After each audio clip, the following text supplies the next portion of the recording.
Welcome to Bearcat Postgame with head men's basketball coach Omar Wattad. You guys got off to a team where you played them on Saturday. They're down at halftime, had a good second half, a really complete good game here at home against the same exact team you played 3 days ago. Right.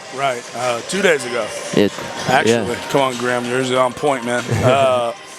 Yeah, you know, the guys were ready to play. They definitely were ready to play. And, again, I think there's only been one game all year that I don't think we were ready to compete and bring the necessary energy. You know what I mean? That's not enough. Obviously, not being careless. I mean, geez, how much we end up with? 90 turnovers?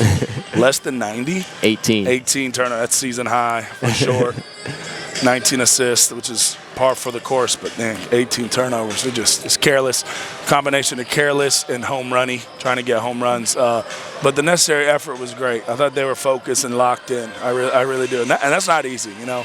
Those doubleheaders, that's not easy. I don't know how often you see the, premier MLB teams smack a team and then come right back and get beat the next day by a lesser opponent. You know, it's human nature. So I'm proud of them for bringing it. I thought they brought the proper energy. We got to cut down on those turnovers and being careless. The combination, like I said, carelessness and just looking for home runs. But proud of the effort, and that's not an easy thing to do. Play back-to-back for the same opponent and take care of business twice. Seems like we always talk about Jared Sherfield. Do we? In this game, 12 rebounds, 16 points, 5 of 11 from the field, 30 minutes to play on his birthday. It is his birthday. We sang to him today.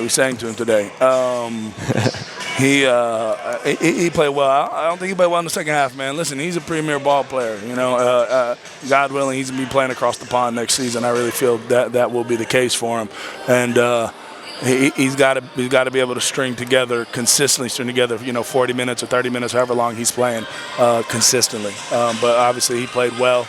I'm proud of that dude. Played very well. Chandler Lindsay played well, minus the 95 turnovers he had. Had 5 of them. Good Lord. I thought Connor McKay came in and brought a huge spark. Huge spark. But, yeah, man, guys locked in. You guys were able to make 6 threes in the first half, 5 in the second. Something that your team has done well all season, making the three-point shot. Also hitting the boards. Thank you. 44 rebounds to 29. I mean, it starts with Connor McKay. Yeah. You know what I mean? And I thought Nigel Colvin came in and crashed. I know he only got 1, but I know he was batting around and trying to get in to get those O rebounds. You know, D rebounds are misleading. It depends on field goal percentage. As long as you don't get punked on the glass, they're somewhat misleading.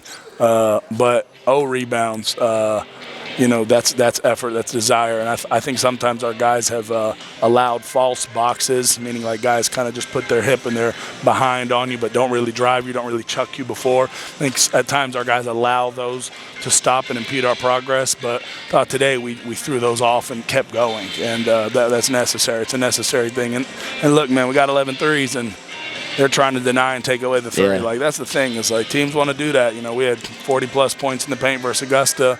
50 last time versus Clayton State. Yeah. And in those games, we still get a lot of good looks from 3. And so it is what it is. We're going to get what we want. We can play how we want to play as long as we take care of the ball. This should have been a triple-digit game, but we didn't take care of the ball.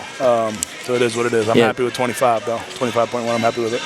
11 three-pointers make. We talked about they're running you off the perimeter, but you did have 34 points in the paint, which is something that's become par for the course for this team. You talked about it against Augusta and against Clayton State. Last 2 games, you played really well, especially in the paint. Mavon Mays, I'll go through the list of who had 5-plus rebounds.